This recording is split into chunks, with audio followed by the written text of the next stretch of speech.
And just so you know, feel free to go ahead and post this onto YouTube or wherever you want, and I'll send out the slides so that way you all can distribute them. Yeah, I can't tell if I'm recording or not. Oh, Yeah. yeah, there we go. Yep. I am. So, or we are, I should say. But yeah, I'd like to introduce our speaker tonight, David Klee. David's been a presenter for past summits and um, SQL Saturdays at various user groups for years now.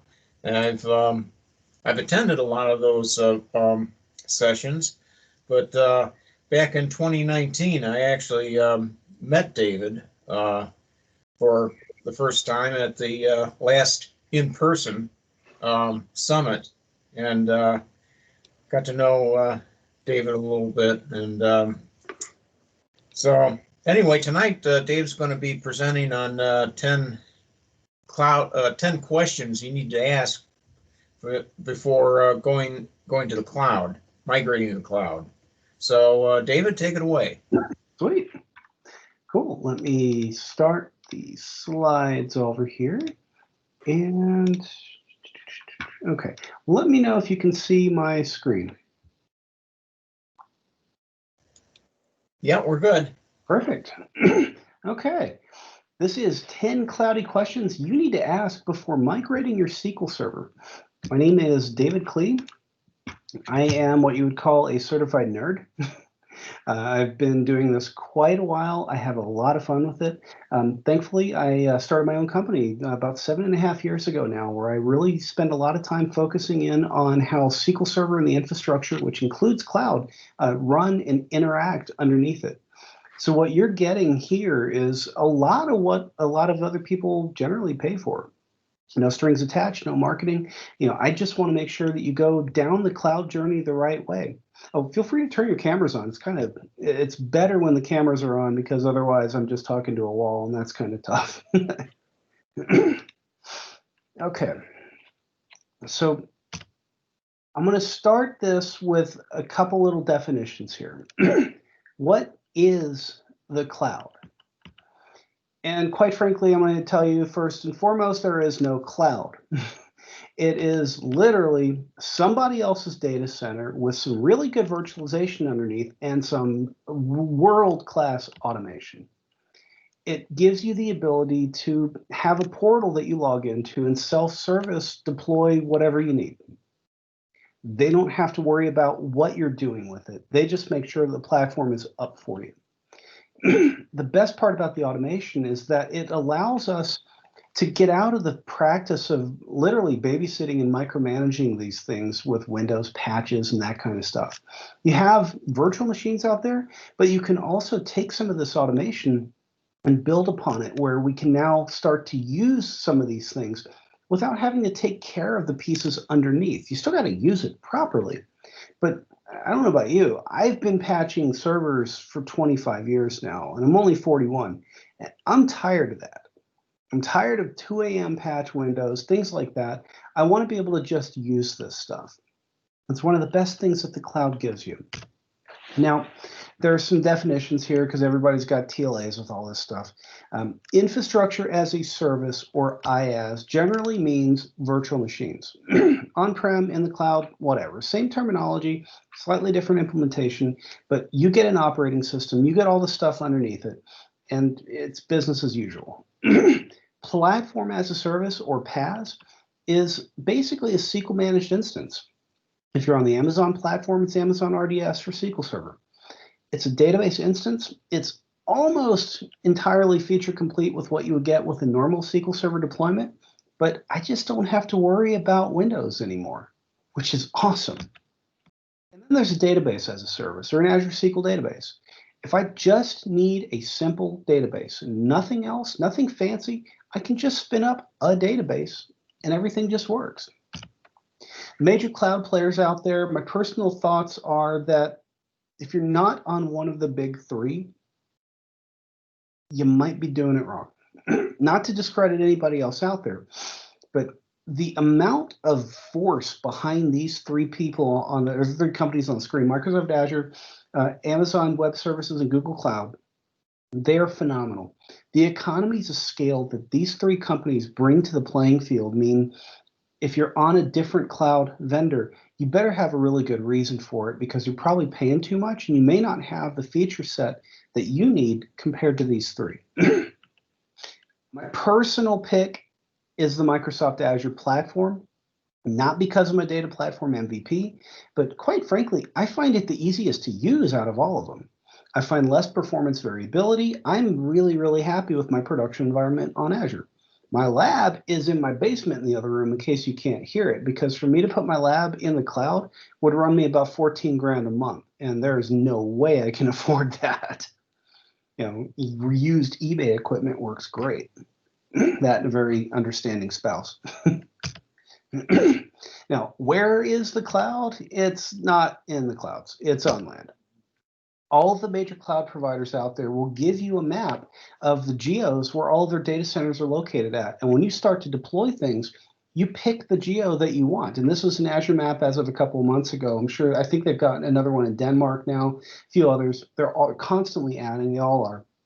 The best part about this is you can pick the cloud entry point that's closest to you, so you keep that latency down. You can also put it closer to your customers if those are two different areas. It also means that if we look for disaster recovery, we can pick a different region where maybe I have an entirely different set of natural disasters to worry about. Where I live, there's tornadoes all over the place. You go to Arizona or Seattle, I probably don't have tornadoes. I may have other things to worry about, but probably not tornadoes. Okay. Question number one. Now, I know this is a pretty advanced group, so I'm not going to sugarcoat any of this stuff.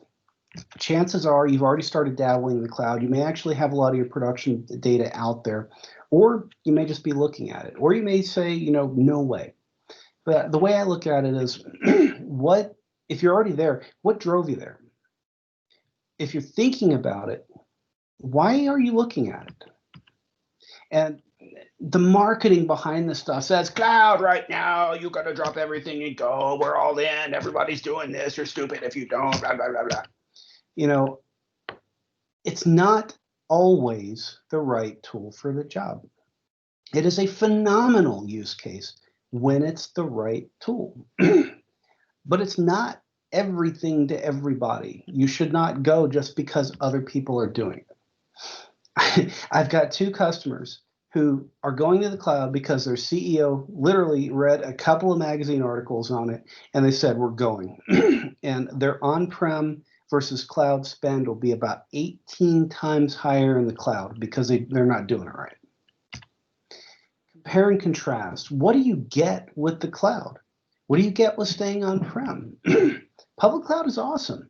There are also regional colos where maybe if you've got a really good investment, but you just are tired of managing it, maybe you can move the equipment there, let them manage it for you.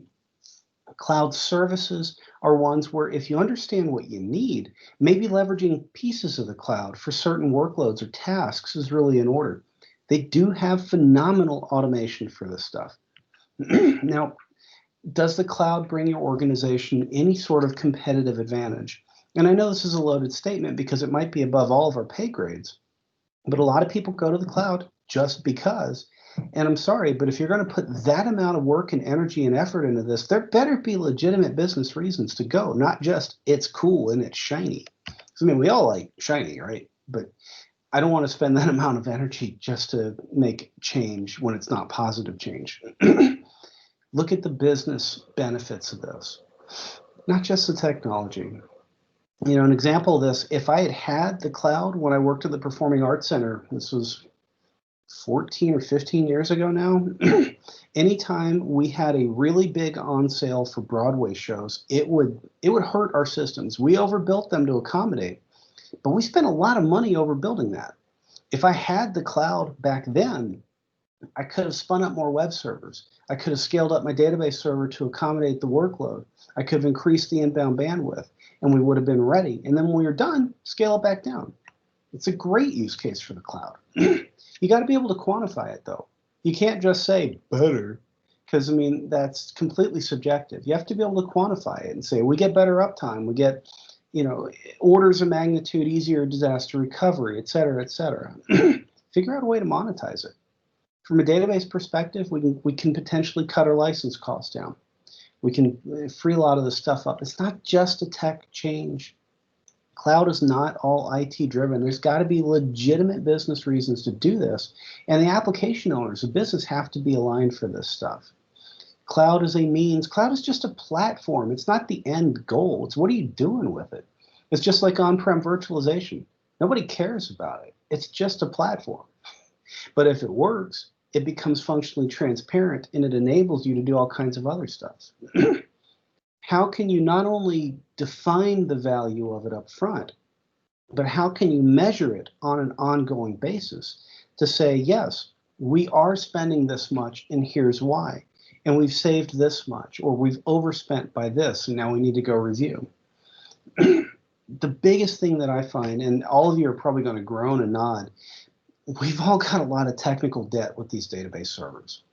It could be bad third-party applications. It could be stuff that we just don't have the time to go improve. So it's literally just duct tape and bubble gum and Band-Aids to go string it along for another year. We need to start modernizing this stuff. The cloud has got the automation that we may not have the time or the means to go deliver on-prem in your own data center.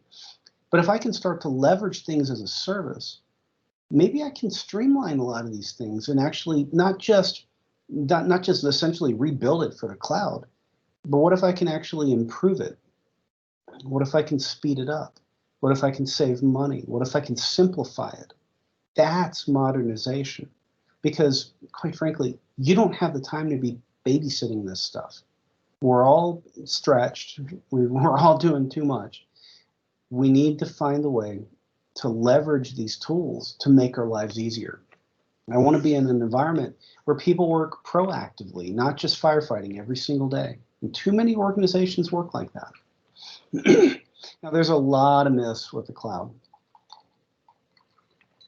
Some companies act like cloud is all or nothing. It's not the truth. Microsoft and Amazon are both working about taking cloud automation and putting it in your own data center.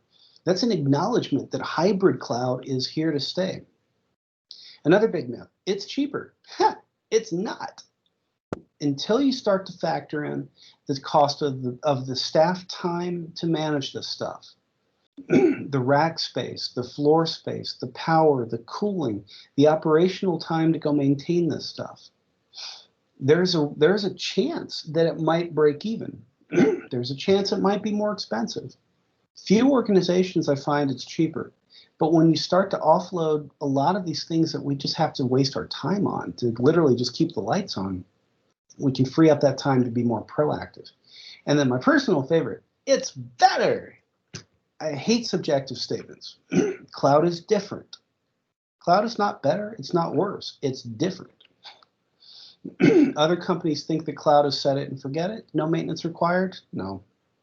You still got to maintain this stuff. You still have to use it properly. We just may not have to wake up in the middle of the night if a hard drive fails. They take care of it. Their automation takes care of it. We don't have to worry about it. And then my personal, or the other favorite, it's easy. It's like, no, it's different. It's certainly not easy.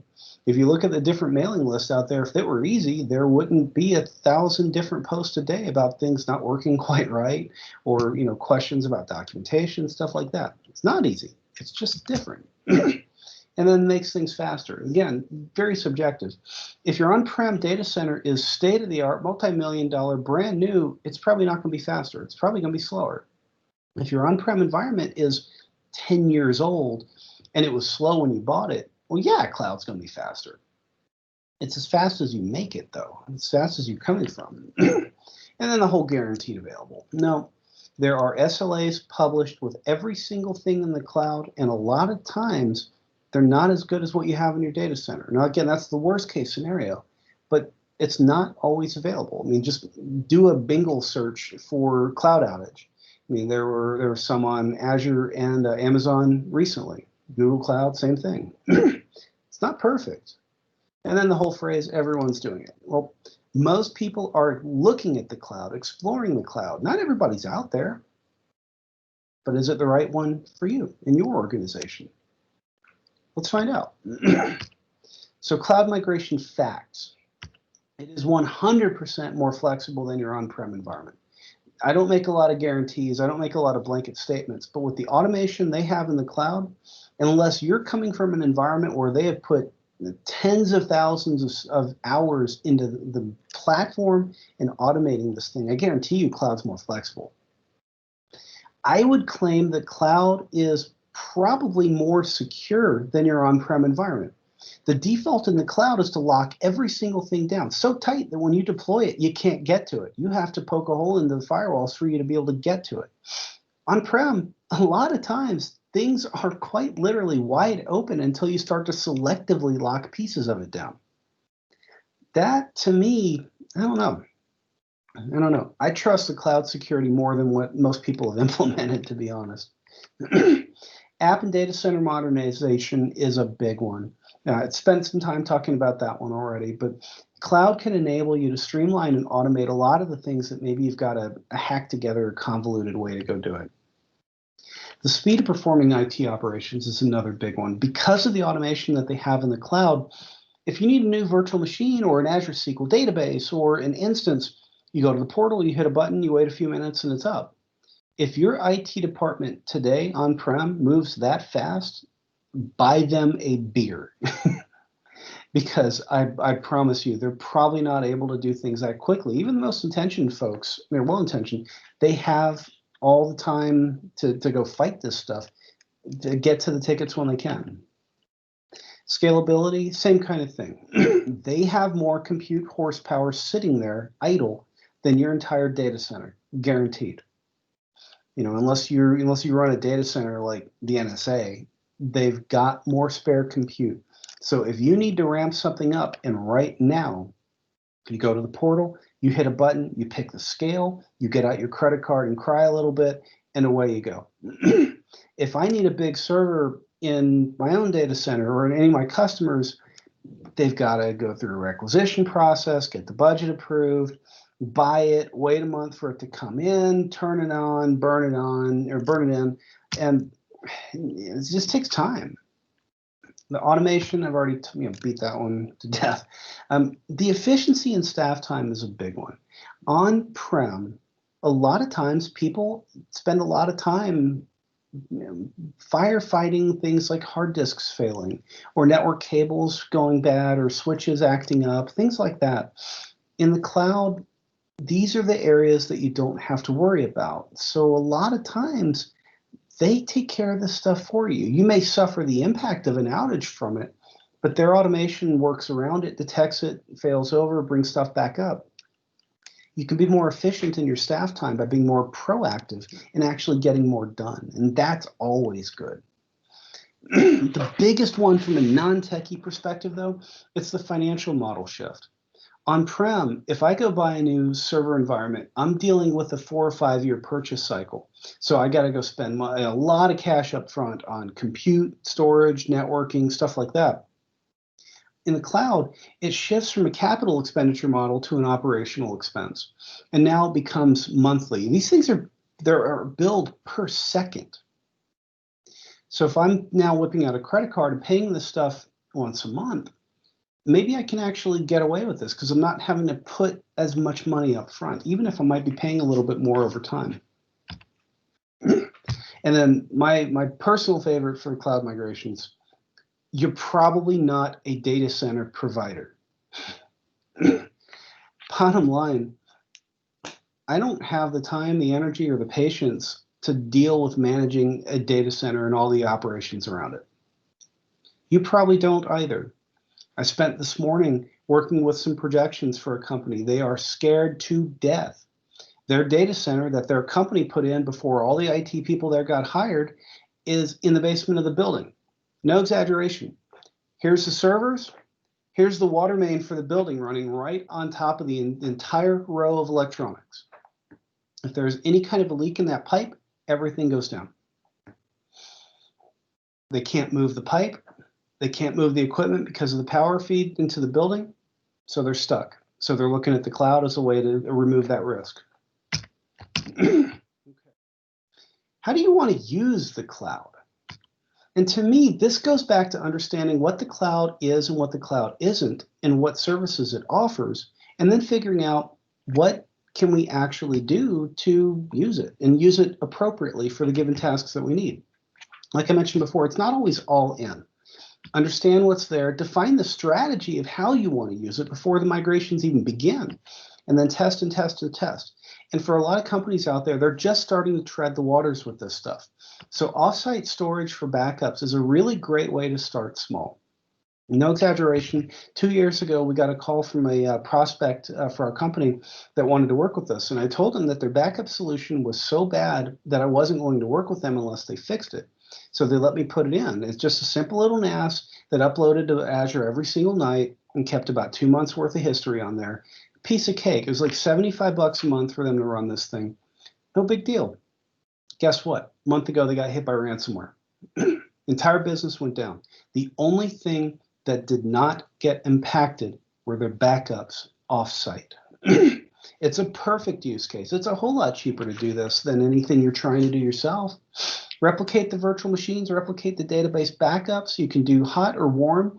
There's cool standby as a service VMs out there. It is almost always cheaper than do-it-yourself disaster recovery with you having to buy equipment and literally turn it into a space heater at some other facility for the improbable but statistically possible time you have to fail over to it. Burst scalability, same thing that I talked about a minute ago. Cloud moves faster than your IT department. So if you have an application architecture that can actually scale outwards appropriately, if you need to actually spin stuff up to offload some workloads or scale things out because of big ticketing on sales or end of the month reporting or e-commerce cycles in the US between Thanksgiving and Christmas, those sort of things. Scale to the cloud when you need it. When you're done, tear it down, scale back. It's a great way for burst scalability. Specific services is another one. I see a lot of people that it's just a whole lot easier to spin stuff up in the cloud that may be complicated to install and maintain. Like, the integration factory out there is fantastic. Data lakes to be able to pull in data sources from all kinds of stuff and search it natively. It's amazing. Reporting workloads, business intelligence, Power BI hosted in the cloud. All of these are things that it's just honestly easier to literally just use it out there and integrate with it than it is to try to maintain and manage it on-prem. The machine learning capabilities out there are incredible. And it's the same thing. You drop data into a data lake or some data source out there, you point the machine learning services at it, you build a model, and you're done, you go. It's awesome. Scale out data, specifically I'm talking about Cosmos DB here. I love Cosmos DB. It's not the right use case for a lot of stuff, but when it's the right tool for the job, it is phenomenal. We use it for collecting perfmon in a bunch of different places, and it's wonderful for that. Are you done being your own data center provider? For the most part, I am. So get it all out there. So what do you need to do this? How will your users connect? How do the apps talk to each other? What points of integration do you have? What if you want the automation that the cloud gives you, but you got a really good investment on-prem? Well, Azure Arc is here and it's awesome. And I don't want to sound like a marketing pitch for this, but I'm super excited with this. It's quite literally all of the power of the cloud in your own data center. So you go provision any of these cloud services, instead of picking, Central US or West 2, you just pick your own data center. Boom, it's there. Single backplane, single management and telemetry interface. It's awesome. And it's only going to get better. So if you haven't already read up on this, do some reading. The link's on the screen here. It is awesome. And like I said, it's only going to get better, especially if you want to stretch stuff out or move it around. It's amazing for it. Okay, what cloud database services do you need? And I say need here carefully because you may want stuff, but what can you get away with? What's the most simple thing that we have to worry about? Do you just need a simple database? What about just an instance? or all the features, all the management, all the other junk that comes along with it. It's up to you and the workloads. So if we just need a database, literally Azure SQL database, it's easy. You just turn it on and it works. Just a database. You have no operating system. You don't have access to the instance, no SQL agent, but you can work around that with runbooks. And all kinds of really cool stuff. We use this for our consulting management system to track time, things like that, and it's phenomenal. The availability it's been a whole lot better than their SLAs, and disaster recovery is literally get out your credit card, say I want DR, click on a map, and go. You try to do automation for DR like that on-prem, no. And criticality tiers, depending on your service level agreements and the availability that you need, they have standard tier and a business critical tier. Me personally, I've been blown away with the availability of the regular tier, and I've been really happy with it.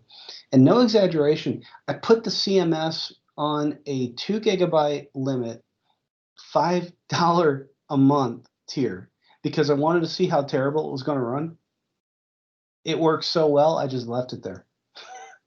I don't have a single report or a single task on anything that I do that takes more than half a second for $5 a month. I can get used to that.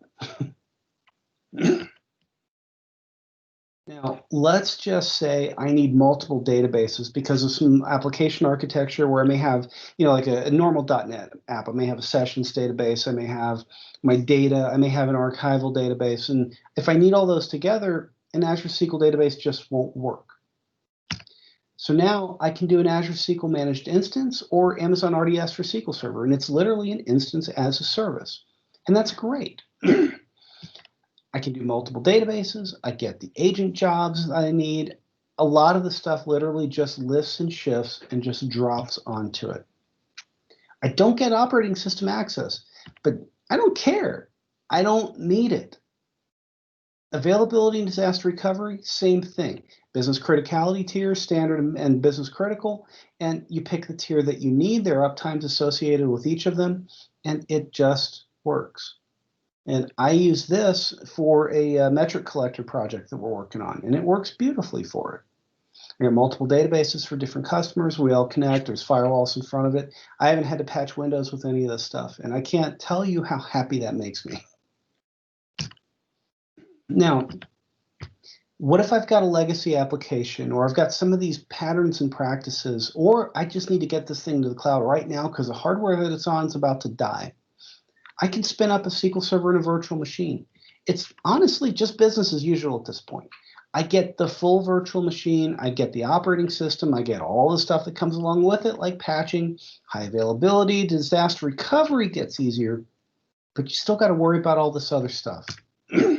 But if you need this, like you've got an app that is 100% dependent on XP Command Shell, things like that the managed instances don't have, this might be your only option. I try to modernize where I can, but I get it. We've all got some technical debt or third-party software that just sucks. We have to deal with all of that. Backup replication is awesome. You can back up a database to the cloud, and yes, you can have a database named as an emoji. And I'm sure we all have a database that works like this.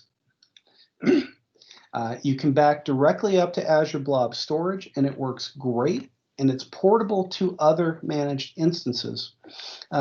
If you're dealing with this in a virtual machine, you still need to, don't forget about other databases, system databases, operating systems, stuff like that. If you're on a managed instance and you want to take a copy backup, there you go. It works. Okay. Now that we've understood the services, now let's throw away the tech for a minute and take a look at our availability requirements. There's two things that people above all of our pay grades need to decide. First of all, if the poop hits the fan and we have to actually declare an emergency, what's our recovery point objective? How much data can we lose and meet or exceed the requirements of the business? And then the recovery time objective. How long can this be down before the business starts breaking agreements with customers, or we really start to fall over like a bank? Things like that. These are the two non-technical requirements that have to be determined before you do anything on-prem, in the cloud, anything. Because if they have in their heads a number, which is usually no data loss and immediate recoverability, and they haven't told you any of this, and it hasn't been signed, and you don't know this, you're building to some other goal, and the second the poop hits the fan, you've got a real problem on your hands. So an example of this is a real world example that I saw at a customer. They were doing transaction log backups every 30 minutes. The DBA thought he was slick, didn't want to do it on the 0s and the 30s of the hour, so he did it on the 15s and the 45. The business had not told him that their expectations were a recovery point objective of 15 minutes with a recovery time objective of 1 hour. That means if something crashes, we can lose no more than 15 minutes worth of data change, and the whole thing, including the app, had to be up within 1 hour. Okay. 12 or 11 or 1:12 p.m. storage failure. They had to spin up another SAN. They had one sitting there, a secondary SAN that they were about to decom, and started to do a restore. 3:55 p.m. they're back up. Okay, that is your observed data loss, almost 30 minutes. That's your recovery window, 1:12 to 3:55. Those are your SLAs, and that's not to scale. That's a lofty recovery goal, and you just breached your SLAs. In some companies, that would be what I call a resume generating event. You've now exceeded what they may have actually put multi-million-dollar SLAs to their customers. No exaggeration. This was at a big retail store chain. Their DBAs were working under an invalid assumption because of a VM platform issue, and they actually breached about $20 million worth of contracts. Where that ended up, I don't know, but it was a bad outage. You can work through this if you're picking any of the cloud services. The Azure platform has multiple tiers here, so general purpose and business critical. The SLAs are listed for any of these for whatever service you're on, and you get to pick what matches what your business needs, either matches or exceeds. The business critical, usually tack on another 9s of your SLAs. The availability retargets that are defined here are interesting. What if your organization has picked availability requirements that are more stringent than what your platform has selected? You either need to re-review the selected platform or review the tier, or complement it with some level of high availability, either with your own or additional features in the platform. You know, an example of this would be running an availability group inside of virtual machines in the cloud. Or if you're on a managed instance, going up to the business critical tier, which is an availability group. Otherwise, go back to the business and just say, look, your SLAs are unreasonable with the budget that you are giving me, or unreasonable with the platform that you are forcing me to go into. Reduce the expectations, or give me more budget, or reduce some of these requirements that are limiting my options. And it's not a fun conversation to have, but it's got to be done, because otherwise, when there is a disaster, and that is a when, these can cause major issues. Number 5, what are your security requirements? How much data do you have? And as DBAs, I hope you know this one. What kind of compliance are you under? Is it HIPAA, PCI, GDPR? You know, any of these major compliance levels mean that you have to take certain precautions with your data. Who needs access to this stuff? Your security practices on premises, there's no nice way to say it. They're bad.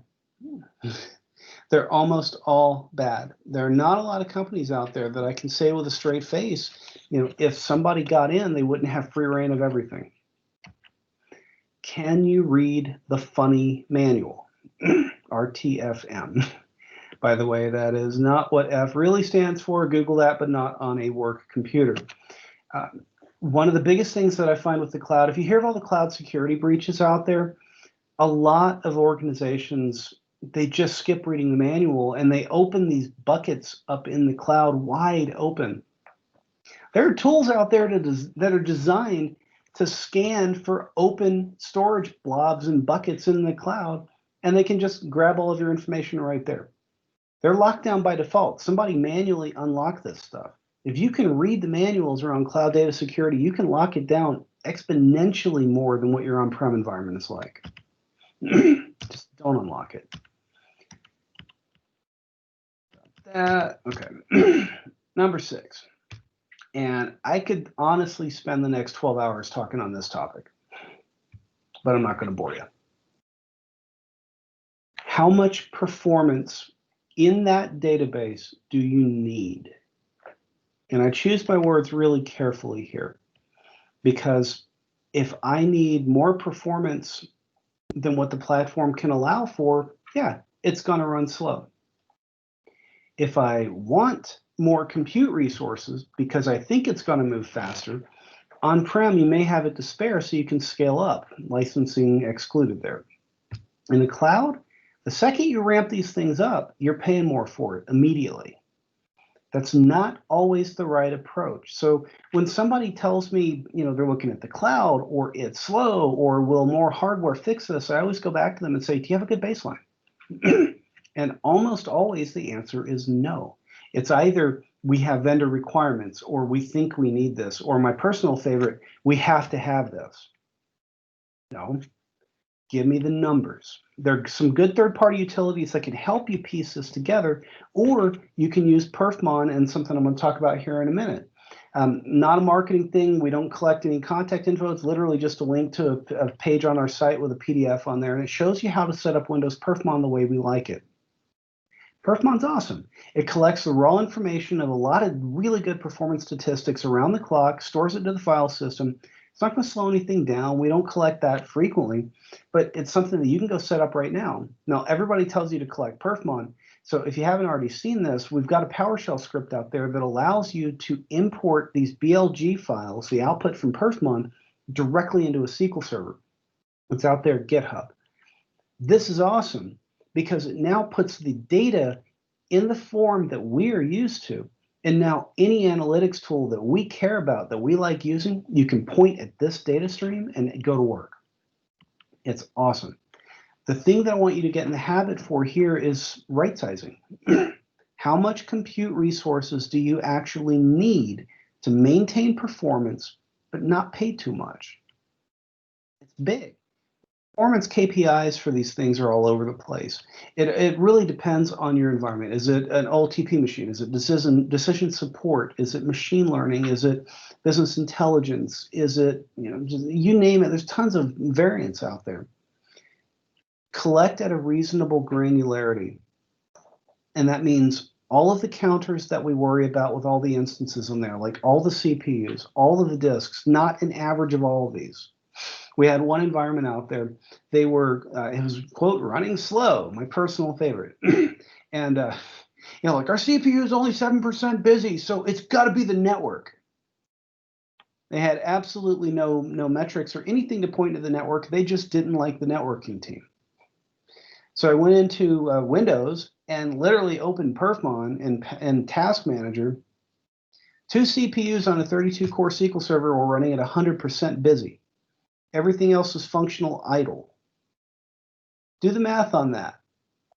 2 cores at 100% and 30 cores at maybe 2 or 3% busy, averaged out to 7%.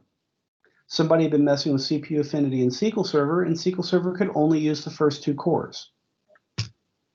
Collect all the metrics that we care about with all the pointers, and then collect at a reasonable granularity. Some of these tools collect every 30 minutes or an hour.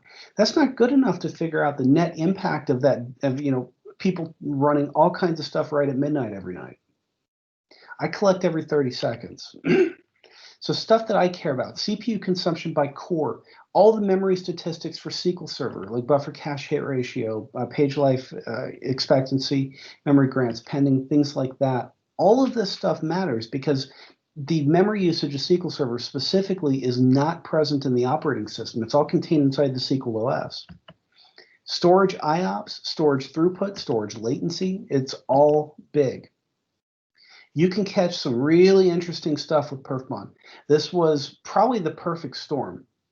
Long story short, 16-core SQL Server. Somebody misbuilt the virtual machine. If you look at the chart of CPU consumption by core, 8 of the 16 cores were between 60 and 85% busy around the clock. Really unusual. They were only a Monday to Friday, 8 to 5 shop. They didn't have any special software that was running or pulling. Everything else, they had a handful of cores that were basically doing nothing. They had a few that were active and a couple that were a little bit more active. Long story short, they built a virtual machine for 8 virtual sockets, each with 2 virtual cores. Windows Standard Edition and SQL Server Standard Edition have a limit of licensing of 24 cores or 4 sockets, whichever is lower. Windows and SQL Server couldn't use half the cores presented to the machine, but they couldn't agree on which ones they wanted to use. So you can see these 8 cores right here were literally Windows and SQL Server tearing itself apart, trying to do things that it couldn't get access to. We readjusted the virtual machine for 1 socket by 8 cores, cut it in half, and when we were done, it peaked at 22% usage during the day. We actually cut it in half again. 4 cores, it ran 3.5 times faster than it ever had, and we were able to save that licensing for other things. And this was all in prep for them going to the cloud. They hadn't gone to the cloud yet, because 16 cores of SQL Server licensing in the cloud was bigger than their budget. Now they're going. That's what it looked like when we were done. It's pretty interesting what you can get out of Perfmon, because a picture says 1,000 words.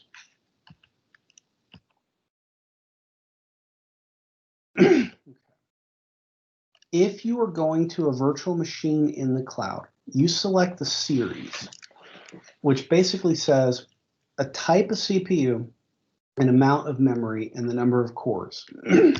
You pick the scale. So you can see here, this is the D and DS series, DS13V2, 8 cores, 56 gigs of RAM. You get some really fast temporary storage that comes along with it. At the time I took the screenshot, it was a little over $4 an hour. Not too terribly bad. Then you attach the disks. We have to have the storage connected to it, or else we really can't get a good scale there. If you're dealing with databases as a service or PaaS, they do more on a vCore model. So essentially, you pick the number of cores that you think you need for the workload. The RAM comes along with it, and then you configure the storage space. But it's all automated and self-contained. Now, the SQL database side has a, they call it a DTU model, or database throughput unit. It's kind of legacy. It's really abstract. Nobody, in my opinion, nobody really wants to use that anymore. This is more of what we're used to. How are you going to migrate your data? It's not as simple as a backup and restore, unfortunately. If you're going to a virtual machine, well, yeah, then that can be a backup and restore.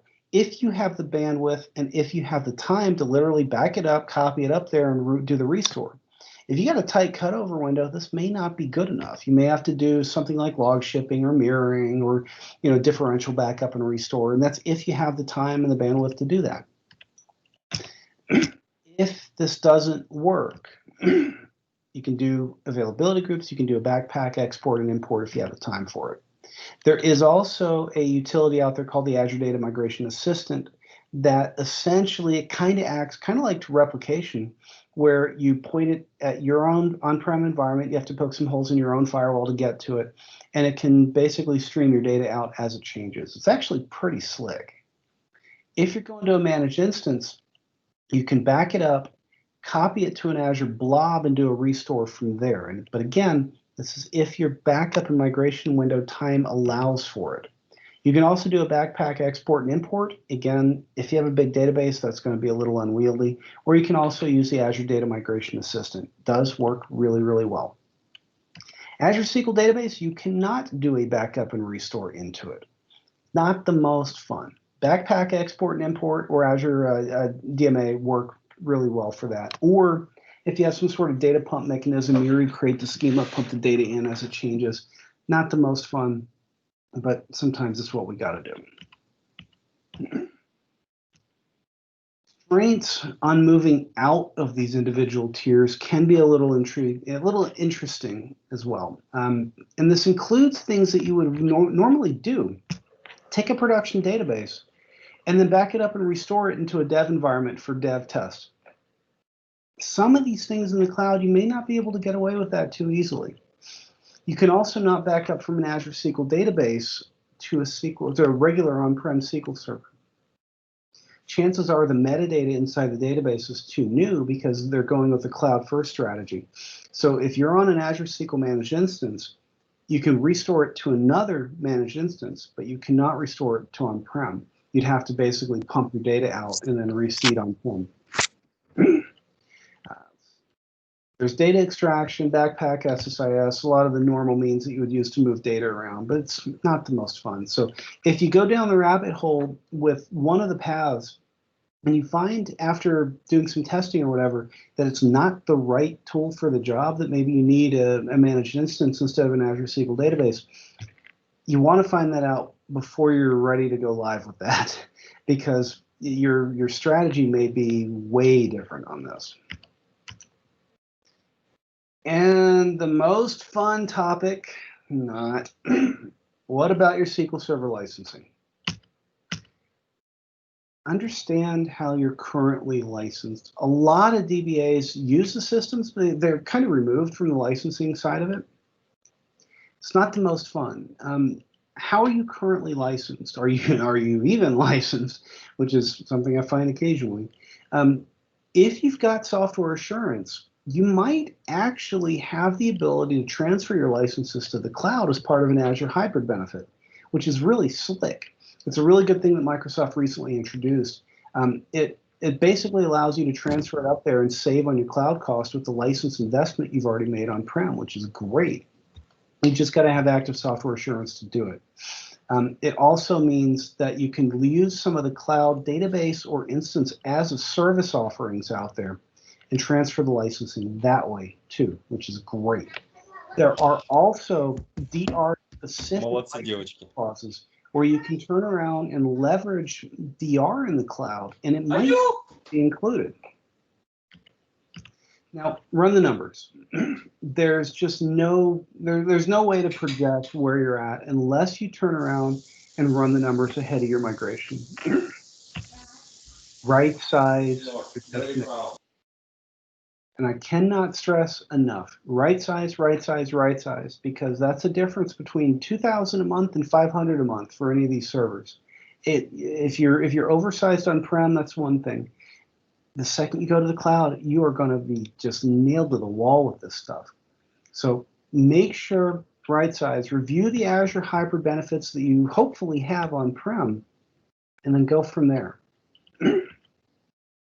Number 9. We talked about licensing. Now let's get to some of the nitty-gritty around managing this. The single biggest myth of the cloud, and I love to point this out, the marketing materials out there all tell you it's paid by what you use. They all use the analogy of the power feed on your house. So you have a small connection fee to have the line connected to your home, and then you pay by the power that you consume. I'm terribly sorry to disappoint you, but not all cloud services work like that. Some do, like Azure Blob or networking throughput or round robin lookups on a load balancer. Stuff like that is paid by what you consume. When it comes to our SQL Server databases, however, it is not. It's paid by what you allocate. And that's not the most fun, because if I spin up a 32-core VM in the cloud and then forget about it, you're not using it, but you're going to get the bill really soon, and that's an area that I'm not too happy with. And you go spin this thing up. Let's say here's a managed instance. This is from a couple of months ago. Virtual cores, 8, 256 gigs worth of storage. Business critical tier, which basically means enterprise. So that's 2,200 USD a month right there. If I have a workload that only needs 2 cores, you're still paying for those. And that's hard. I want this stuff to be by consumption, but right now it's not. So take a really good look. Use the perf mon information or use the third-party utilities that you have, and let's look at what we need in order to actually size this thing. Define peak hours versus business hours. I got a lot of environments where the CPUs really spike way in the evening when we're doing index maintenance and integrity checks, but during business hours, 15, 20, 25% busy. Do I need to factor in that time in the evening for my CPU allocations? Maybe. If you have a really small window of time to run all these tasks in the middle of the night, then yeah, you might need all the CPU. But if index maintenance takes 30 minutes at 90% CPU busy and I have 5 hours for it to run in, can I get away with half the cores? Probably. Figure that one out. Look at the memory as well. This is one of those areas with the cloud that you have a little less freedom with than you would on-prem. Storage speed is another one of those things. And it goes back to demand. How much are you demanding of your storage? Not just space consumed. It gets really interesting really fast. Bandwidth factors into some of this, but the price on that is so low, you need to keep an eye on it, but it's probably not going to bury it. Disaster recovery needs as well. What are you using for DR? How much of your data changes every single day? What's the cost to get that copy really present and seated and ready to go? The Azure Calculator will help you here. It's actually pretty darn accurate. And if you go over just literally Azure Microsoft.com pricing calculator, it gives you a chart that looks like this, and you just fill it out. You pick the region, you pick the operating system, Windows or Linux, type operating system only. If you're bringing your own licensing, tier standard, basic, business critical, instance scale. This quote was for a DS13 V2, 8 vCPUs, 56 gigs of RAM, 112 gigs of temporary storage, 1 VM. Now, it's billed by the second, so you can approximate. Do I turn this thing off in the middle of the night? Do I let it run 24/7? The average month has 730 hours in it. There's pay-as-you-go. There's 1 year reserve. There's 3 year reserve. Do you have the license for Windows included in this thing? Or do you already have a Windows investment on-prem that you want to transfer? So again, just like with SQL Server, you can do this. Windows or Azure hybrid benefit for the operating system. If you take a look at this, the managed disk included, I think, a couple terabytes worth of standard SSDs. So $150 a month for the disk, $770 for compute. Storage transactions came out to be $20. Monthly cost, $944 a month. Pretty straightforward. If you include the SQL Server licensing with this, you can do that. And it makes your license costs, or that makes the license management easier because you know it's included and you know you're legit. But it goes from $944 to $1,528 with standard edition. If you go to enterprise edition, it basically doubles it. It goes to over $3,000 a month. Okay? What do you need? Don't overbuy. You can always bump this up. Now, I love the phrase serverless because there's still a server under there. You just don't have to worry about it. One of the interesting things around Azure SQL Database that they recently introduced is the, quote, serverless option. Essentially, you set a window of time of inactivity, and at a certain threshold of no connections, no activity, it'll shut itself down. The next time you connect, it'll spin it back up. Doesn't take that long to do. So usually if I can set this, then maybe I can save 25, 30% because in the middle of the night activities, weekends are usually pretty quiet, holidays are usually pretty quiet. And if your environment is such where you can literally let this thing go to sleep for a little while, you can save some cash.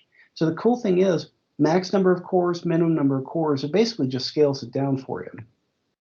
And then what they do is they do a compute cost per virtual core per second and your build per month. Pretty darn slick. And if you're in the cloud already and you haven't seen this, you may want to go look because you can actually flip the tier of this and start to save some cash. The serverless option now comes from the single database. So it's literally picked here. Maximum cores, minimum cores, build vCore average, and that gives you an average of what you would expect at the end of the month. And it is a good way to save some cash. There's a duration right there in seconds. Storage is billed 24/7, but we've got a number of folks that have started to turn this on, and they're saving an average of about 20%, and that's a lot of money. It adds up. Okay, and this is the most loaded statement that I've got here. Sorry, I'm having trouble hearing you. Thank you. Okay, the interesting thing here, let me turn this off because the new iPad that I got decided to talk to me. What are your future needs? And this is a loaded question because I don't know. You may not know. But if your business is planning on buying another business, or they're looking to downsize because of the way this year has gone, any of these scenarios can impact the amount of space that you're consuming, the amount of CPU that you need. If I'm going down the rabbit hole with an Azure SQL database today, and the company now needs to take another ERP system and integrate with you, you may need more than one database. So the second you start thinking about the cloud, you got to get into the head of the business and figure out what is coming from the business perspective that we're aware of. I mean, the way this last year has gone, I don't expect anything out of the blue at this point. What's upcoming? What are things that we're adding? Are they adding new software? Is another business unit getting a different system that you have to plug in and integrate? And then start to take a look at what you know of your systems. What scalability limits do you have in your database architecture today that maybe we can use some of the new features of the cloud to actually work around? And that's one of the harder pieces to project. We've got one, they're a radiology group. They figured out that they could not double the scale of their biggest customer because of some inherent limitations within the application. Literally, they were throwing 8 times the hardware at it to get double the amount of people on it, and they couldn't. We had to go through and did a lot of query tuning, did a lot of changes in the app to really cut down some of the repetitive calls. What limitations do you have? What flaws do you have? What can you start to fix? And then, do you have any vendor lock-in that you're stuck with? And that's a hard one. Put it all together. Cloud is awesome when it's the right tool. It is a phenomenal tool, but it is not the only tool. Migrate to the cloud for legitimate reasons. Choose your path carefully because sometimes it is harder to back out of a given path to go down a different rabbit hole. Understand the costs. I promise you, if you can demonstrate to your boss that you save the company 25 grand in a year, I promise you, if you ask for a bonus at the end of the year, you're going to get it. And hopefully that means more education, more toys, more money, all that kind of good stuff. Plan for the future the best that you can, but the best part about the cloud is that it moves faster than your business moves, and it's more scalable and more flexible than anything you've got on-prem right now. So take that into consideration and look at a mirror and just say, is cloud right for me? And if cloud is not right for your organization, is cloud right for you? Because you may not be there another 20 years. And if you jump to a different organization and you're trying to get that job and they expect you to have cloud platform knowledge and hands-on exposure, and you don't, you might be behind. Okay, what questions do you all have? Because I know that was a lot.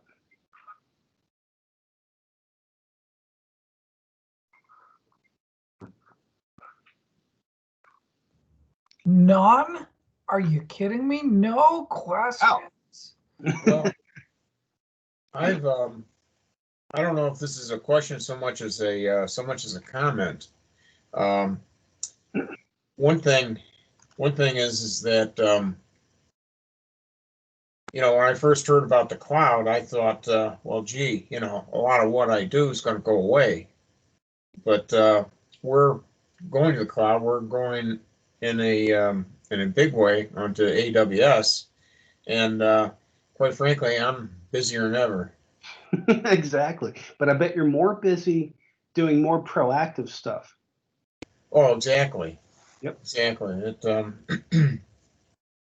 And we're audited pretty heavily, and a lot of stuff that's moved to the cloud is that there's still a need for that auditing, and so there's that has to be done. That and then the guys that worked in infrastructure, that we separate what the DBAs do from what our Windows team does in the way of installing SQL Server. It's another team that does that.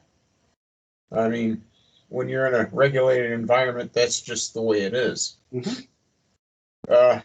Yep. For me, that took some getting used to, but I like having a paycheck, so yeah, I learned to live with it. But last year, these guys, they just instead of doing that, they're doing things like learning Ansible and learning stuff like that now, and so their jobs really have just it was just a slight paradigm shift. It's a big one. There's a comment that came up in the chat window here about database losing the job when you move to the cloud. I would claim, unless your job is literally sitting and staring at monitoring tools and responding to outages, and that's literally all you do, there will be no jobs lost by going to the cloud. The job will most certainly change, but I would claim it's not going to be lost. I would claim it gives you the ability to be more proactive. So don't be afraid of the cloud, and try to embrace it and learn how to leverage a lot of the automation out there, because it'll make you more valuable to your organization, and it'll make you more employable as well. Cool. What other questions or thoughts do we have? Sweet, a good question. My C-suite is a bit freaked out about moving to cloud hosting with what just happened with AWS and Parler. Is there any suggestions for building their trust back up and protecting it against such an issue? Well, I mean, that's one of the challenges with the cloud. So politics aside, the Parler platform was essentially booted. Now, the publicity around it gave them basically, a day or two. Realistically, they were getting warnings about term violations for months. So to me, kind of the way the media addressed it was a little incomplete. They should have known that their activity was going to get them booted. I've not personally heard of another large-scale, punt essentially off of one of these platforms, unless you're doing something blatantly wrong, like just bad illegal stuff. The trust has got to be there, though. This is part of the reason why a lot of organizations either go multi-cloud or they stay on-prem or go with a colo. If it's your own equipment, you can't be kicked from it. You may be blacklisted in certain things, but they can't kick you off your own equipment. But in terms of protecting against an issue, I would say don't do anything blatantly illegal, and you're probably going to be fine. I'm looking at precedents. I don't have any other examples of it. And yeah, so Simeon, good question. If you leverage the cloud properly, when you're in the cloud, leverage a platform, your job does become higher value. It gets you out of the cost sink of IT and more into the business driver, and you do become more sought after. It does make you more money. It gives you more options in employers. One thing I'll add to that, David, is when you make performance improvements, if you're, what some people I guess call it dev DBA, which to me, operational dev, I've just been both every place I've ever worked. But when you make, let's say, tweaks to your whether it's an Azure SQL DB instance through some of the auto tuning features, or whether it's a VM and you make some tweaks to max stops or you lower the core, you can now actually quantify to your employer, which David kind of alluded to earlier with the bonus thing.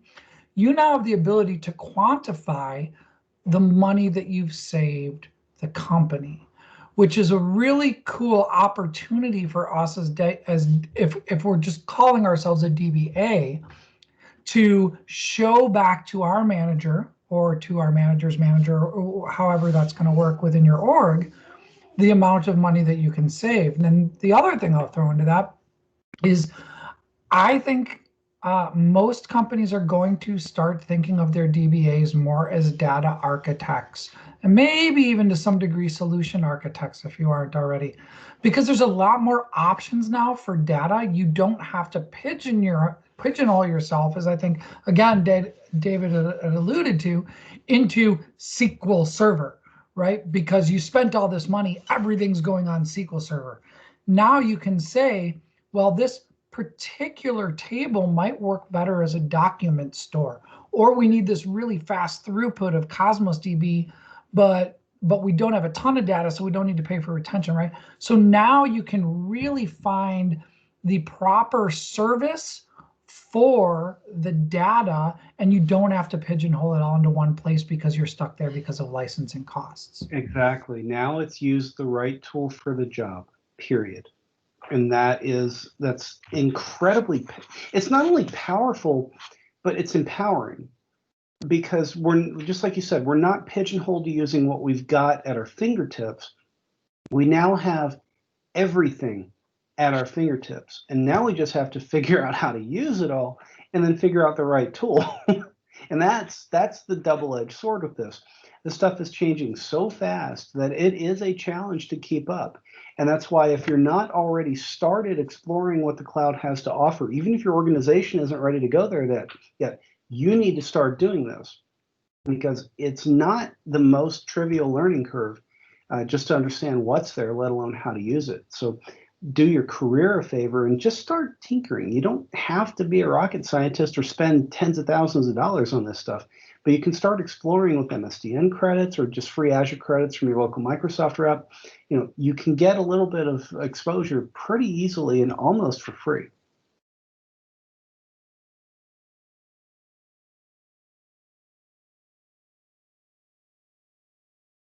Cool.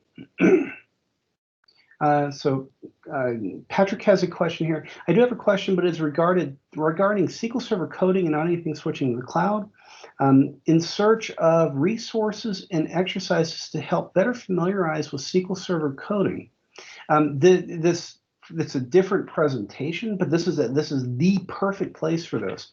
So in terms of SQL Server development, anybody here chime up. Where do you go when you look for resources for SQL Server development tips? So it could be T-SQL, just query structure, could be execution plan tuning.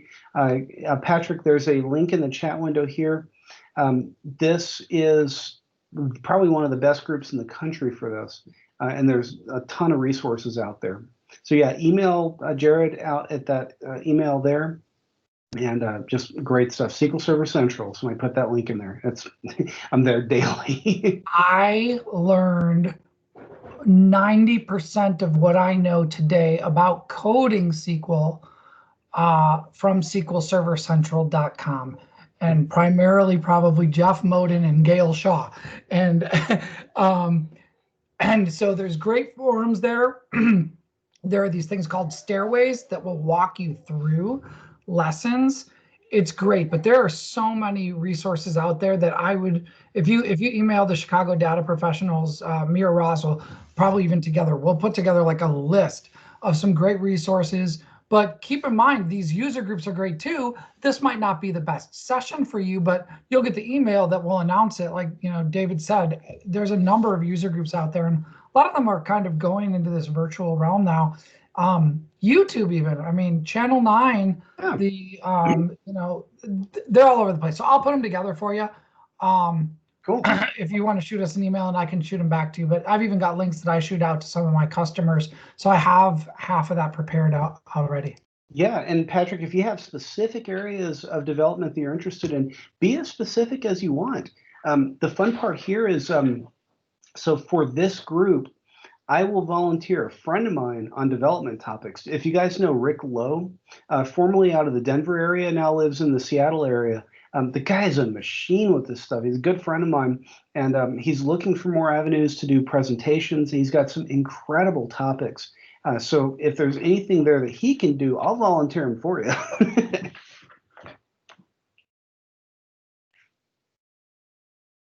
Yeah, and it's one of those, just speaking on behalf of other speakers. If we hear a question that we think would be a good presentation, we'll write one for you to present to the group. That's the fun part. Yeah, I have, you talked about SQL Server Central. A lot of times I'll just have a situation where I can't quite remember how to code something. So I'll put together something in Google, and I'll Google it, and 9 times out of 10, it's a SQL Server Central that comes up with a post on how to do that. Yep, phenomenal resource. And there's just tons of good people out there, not just people sitting in their underwear in their parents' basement. I mean, these are the people that write the books and do the videos, and they're there answering questions for free with no strings attached. It's just awesome. Yeah, and I also add that to the person that apologized for getting off topic. This is a forum for learning. Yeah. And this is why we're here. Yeah, don't ever apologize for having a question. Absolutely. Yeah, because if you have a question, somebody else has got the same question, guaranteed. And if us as presenters or the group leaders or other people in the group, if we don't have answers, we'll find them. We'll find people that know for you. Yeah, I'll let you guys know too. I don't know how many people we have here who have never attended one of our meetings in person. That stopped about a year ago. But when we do start getting back together in person, we try to meet a half hour early, and we hang out, we talk, and people ask each other questions. People exchange cards. So there's a whole kind of just networking and learning discussion going on both before and after. I mean, I've been at these sessions too where people will go out for drinks or coffee or whatever afterwards, and just to expand on a topic or something like that. So yeah, we totally, will this group's awesome. hours. Yeah. Dorks. Yeah, no, the past summit 2 years ago, did a pre-con there, and the gentleman came up to me right after the pre-con wrapped up with his laptop, and he said, "Would you mind taking a look at something?" No big deal. It was 5:15 when we started looking at his problem. It was 8:45 when we wrapped up, when we got kicked out of the conference room that we were in the hallway. And there were about 10 people that just wanted the exposure to look at somebody's real life problem and work through the resolution. And we went through the whole thing, finished it, and we were done. We all went out for food and beer. And it was just an amazing time. Oh yeah, yeah. Definitely, it's that's the thing. One person has that problem. Chances are, other folks will have that same problem. Exactly. So yeah, any questions you've got, do never ever ever apologize for asking. That's what we're all here for. Absolutely.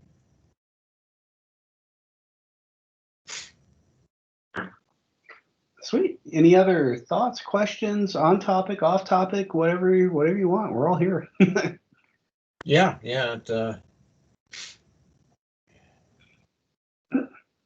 I figured the way the last year has gone, we need all the friendly faces that we can get. Oh, that's for sure. I don't know about you, but I'm starting to get a little more translucent than normal, and I've got a nice case of the Frovid-19 here. Yeah.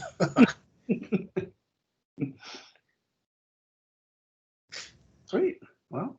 Yeah, Dave, I think that the answer to that is a flow bee. Nah.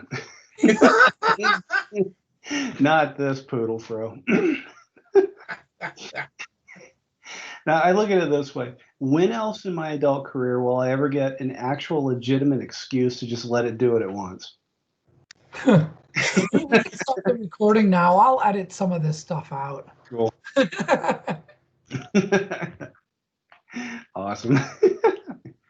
Cool. Well, yeah, if there's no more questions or anything, yeah, that was a lot of fun, and love to do it again. Absolutely. Well, we have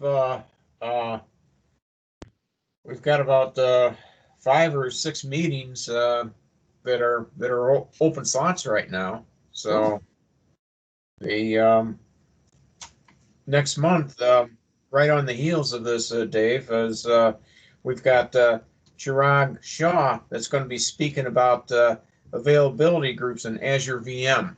Nice. So That's it's going to be next month's topic. very cool. Somebody asked in the chat window if I can make the presentation available. I'm actually going to see if I can just print this off to a PDF right now. And let's see if I can attach it to the deck here.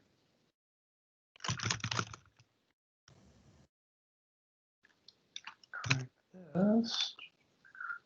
Come on. See if my computer will behave.